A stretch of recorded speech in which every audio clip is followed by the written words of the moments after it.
Hi everyone. ഇപ്പോൾ ഒട്ടുമിക്ക ആളുകളിലും കണ്ടുവരുന്ന ഒരു പ്രശ്നമാണ് ഇടയ്ക്കിടയ്ക്ക് ഉണ്ടാവുന്ന തൊണ്ടവേദന.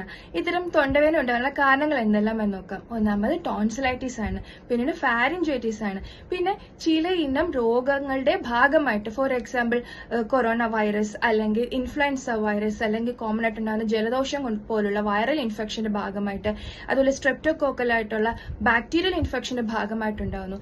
ഇത്തരം സ്ട്രെപ്റ്റോകോക്കൽ ബാക്ടീരിയൽ ഇൻഫെക്ഷൻ വന്നു കഴിഞ്ഞാൽ അത് നമ്മൾ പരിപൂർണമായിട്ട് ചികിത്സിച്ച് മാറ്റാൻ ശ്രദ്ധിക്കുക. അല്ലെങ്കിൽ അത് റുമാറ്റിക് ഫീവർ, ആമവാദം പോലുള്ള ജോയിന്റ് ഡിസീസിലേക്ക് പ്രോഗ്രസ് ചെയ്യാൻ കാരണമാകുന്നു.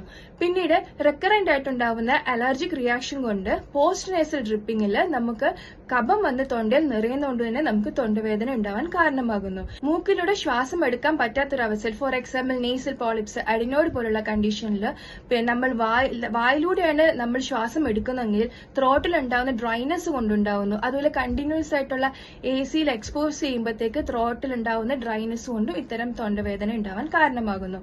പിന്നീട് നമ്മൾ കഴിക്കുന്ന ഭക്ഷണത്തിൽ ഉണ്ടാവുന്ന കെമിക്കൽസിന്റെ കാരണം കൊണ്ട്, അല്ലെങ്കിൽ അമിതമായിട്ട് നമ്മൾ എരിവ് ഉപയോഗിക്കുന്നത് കൊണ്ടുണ്ടാകുന്നു. അതുപോലെ പുകയിലയുടെ ഉപയോഗം കൊണ്ടും പുകവലി ശീലം കൊണ്ടും ഇതുപോലെ ഇടയ്ക്കിടയ്ക്ക് ത്രോട്ട് പെയിൻ വരുന്നതായിട്ട് കണ്ടുവരുന്നുണ്ട്. അതുപോലെ അസിഡിറ്റി പ്രശ്നമുള്ളവർക്ക് ആസിഡ് റിഫ്ലക്സ് ഉണ്ടാകുമ്പോൾ കണ്ടുവരുന്നുണ്ട്. അതുപോലെ പ്രൊഫഷണൽ ബേസ് ചെയ്തിട്ട് ഒരുപാട് സംസാരിക്കുന്നവർക്കെല്ലാം തന്നെ സ്ട്രെസ് കാരണം ഉണ്ടാവുന്നുണ്ട് ഇത്തരം തൊണ്ടവേദന.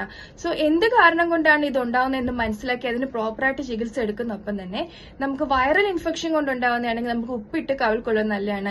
ഇഞ്ചിയുടെ നീര് വെച്ചിട്ട് കവിൾ കൊള്ളുന്നത് നല്ലതാണ്. അതുപോലെ ഇതുപോലെ സംസാരിക്കുന്നത് കൊണ്ടുണ്ടാകുന്ന സ്ട്രെസ്സും കൊണ്ടുണ്ടാവുന്നതാണെങ്കിൽ നമുക്ക് ഇരട്ടി മധുരം നമ്മൾ അത് അലിയിച്ചിറക്കുന്നത് എന്തുകൊണ്ട് നല്ലതാണ്. അതുപോലെ അലർജി കൊണ്ടുണ്ടാകുന്ന തൊണ്ടവേദനയാണെങ്കിൽ അത് തടയാൻ വേണ്ടി നമുക്ക് ഒരു സ്പൂൺ തേനിനകത്ത് കുറച്ച് മഞ്ഞൾ ചാലിച്ച് 2 നേരം കഴിക്കുന്നതും നല്ലതാണ്. സോ ഈ ഒരു ഇൻഫർമേഷൻ എല്ലാവർക്കായിട്ട് ഷെയർ ചെയ്യുക. Thank you.